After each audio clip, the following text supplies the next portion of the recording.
Divine Comedy, Devil May Cry, written by Dante Alighieri as he makes his way through Hello Kitty Island in Italy with Alessandro Di Patria. Leading up to Duelist Alliance, the set was seen by many to be the major upscale of power creep in modern-day Yu-Gi-Oh! We went from setting a glorified man-eater bug and a spicy Sakuretsu armor to fusing from the main deck, and going like +5. The majority of the community were fixated on Shaddolls and even Yangzing, because people legitimately thought setting Swanee and a creation could contend with 3 Shaddoll fusion, 3 soul charge and 3 super polymerizations. Point being, in the lead up to Duelist Alliance, not many eyes were on Burning Abyss other than their cool lore and artwork. People were pretty hyped about being able to search tour guide. The beta for late 2014 looked like it was predicted to be Shaddoll vs Stubborn, and in denial had players who finally managed to save up their allowance money for a playset of Artifact Sanctums. Chapter 1, Duelist Alliance, August 14, 2014. Duelist Alliance saw the release of the bread and butter cards of Burning Abyss and arguably still today their most powerful monsters. Dante himself is one of the greatest XYZ monsters ever printed, and probably the most summoned. It had a big booty, it floated, it could beat over most relevant cards in the format, it could still get its effect when warninged, or in later years, striked, and it could mill more Burning Abyss monsters. To trigger their effects is a cost. Obviously my opponent would mill Graph and Seer every fucking time, but I would only ever mill traps and spells. My life in a nutshell, the original deck building of Burning Abyss was quite limited. Activate Supply Squad, summon Math, send Graph, summon Scam, draw a card, set Wing Blast, get Tour Guide, and Pass was really the deck's best opening play. PogChamp. There were a few options like playing the Supply Squad, lots of discard traps, Mathematicians with a Shadow Dragon, and also Astral Force, to make Dante into Pleiades, thus never being able to summon a Burning Abyss monster ever again. You could also mill Astral Force and skip your draw phase, to add it to your hand and cuck your Burning Abyss monsters again even harder. Yeah, it was a pretty grim time to be a Burning Abyss player, really. The first major Duelist Alliance event was YCS Madrid and YCS Toronto, both on the same day. Burning Abyss achieved moderate success at these events as a hyped up stun deck, but were obviously outshined in performance by Shaddolls and same combo plays. It wasn't that Burning Abyss was a bad deck, it's just that Chaos Shaddolls with triple soul charge and triple super poly was pretty fucking insane.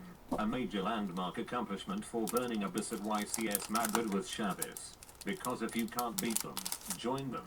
Paolo Pacquiao achieved top 8 playing a deck utilizing both archetypes with Cura Bandits and beginning of the Ends to turbo through the deck. This was a milestone in Burning Abyss deck building, for the deck would go on to be combined and mixed with so many different archetypes for years to come. Everyone's favorite underdog deck builder Jeff Jones also won an ARG in September with a smooth 20-to-20 ratio, playing things like Shadow Dragon Descend with Mathematician, Trap Stun for the Mirror and Sattler Knights, Mind Crush and fucking Razor the Monarch. Then the ban list came on October 1st, 2014. Limiting Soul Charge, Reijiki and Super Poly.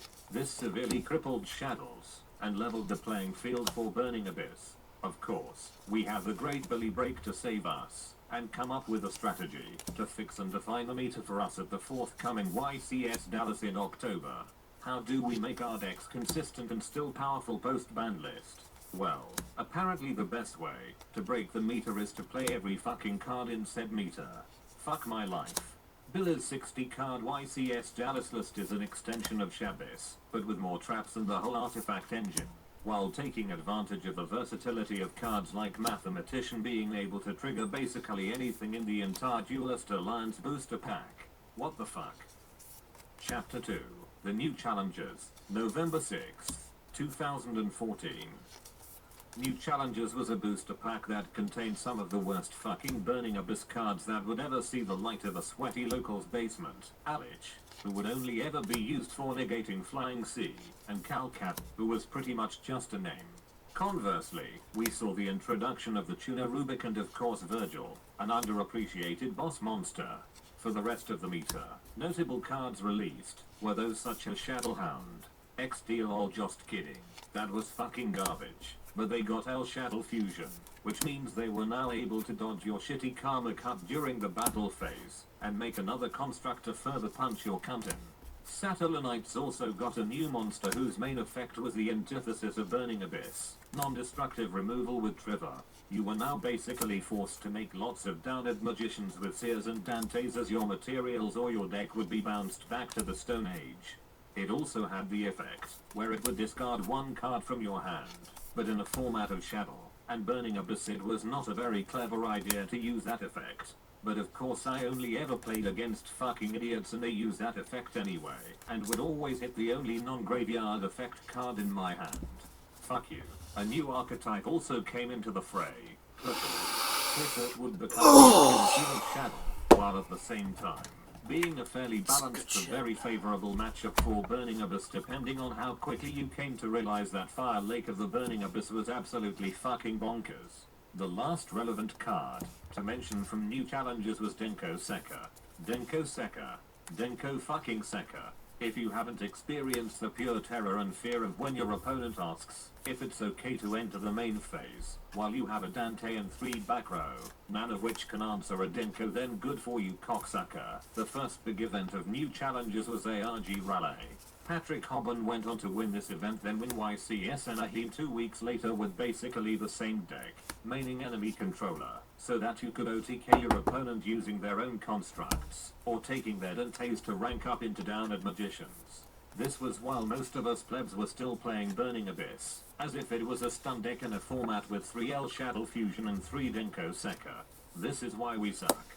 Patrick Hoban revolutionized the way Burning Abyss was played, while everyone looked at Rubik and saw it as nothing more than a vanilla tuner that you could play as a one-of to maybe access Virgil when needed. Patrick Hoban realized that Rubik was essentially a free monster on the field that you could make more Dantes with. Similarly, while Alach and Calcap were basically garbage, they were still Burning Abyss monsters, meaning that they could be spammed onto the field to make more Dantes alongside Rubik. Having multiple Dantes to blow away with Fire Lake was fucking crazy against Clifford, and against all the other idiots like us still playing lots of real back row in Burning Abyss without Aliches and Calcaps, or for any of the idiots who went and bought Satellite Denubs at $50 a piece. Ha, ha, ha, ha, ha. And so this was essentially the whole of new challenges format, the infamous triangle and rock paper scissors format. Burning Abyss beats Clifford, which beats Shaddoll, which beats Burning Abyss, with Satellite on the fringes. At least in theory. In hindsight, Burning Abyss was probably the better of the 3, completely shitting on Clifford, and being fairly balanced against Shaddoll depending on how often they could open Denko Sekka, Baby Dragons and Shaddoll fusion going second. Chapter 3, Secrets of Eternity, January 15th, 2015. Konami finally limited Moral Touch about 3 formats too late. Yes, really, they thought that was the fucking problem card going into 2015. Super Poly also got banned, and for some reason, Snatch Steel came back for literally 1 format only. Nice job by the way, Konami. That is effectively the ban list equivalent of whoopsie fucking daisy. I made a boo-boo. 2 weeks later, Secrets of Eternity was released. This included more names to spam onto the field and an actual good main deck monster that wasn't just there as Dante and discard fodder. That was yours truly, Bava. This gave Burning Abyss a reliable and consistent way to deal with Winder. Also, Konami attempted to make a Burning Abyss ritual monster for some god only knows reason, but let's ignore that. And now, Burning Abyss got Good and Evil, a card which lets you discard shit like Graph or Seer to search Fire Lake from your deck. Holy Jesus Christ. This was also the set with Cagna which allowed you to At 1-800-CONTACTS, we're here fuck for off, I Allison, don't care. whose prescription just expired. Shit. Don't worry, Allison. With our express exam, you can easily renew your prescription. and Good and Evil. And of course, Libich, or as Danny B.A. Master likes to call him. One little bitch. One little bitch. One little bitch. See this motherfucker? He hustles. I like him. Mad respect. Little Bitch's effect meant that you now had a way to summon Burning Abyss monsters to the field without them blowing themselves the fuck up, like with Mathematician. In order to balance this solid support, Konami gave Clifford's Stealth a spell speed 4 unaffected compulsory evacuation towers on legs, and a card that lets you draw for everything you tribute that turn. Clifford Monolith. Satellite got Satellite and Stellanite Diamond. A card that, if you read closely on the original effect text, says, "Eat my ass" to Burning Abyss and Shaddoll. So all the relevant meta decks got awesome new juicy support.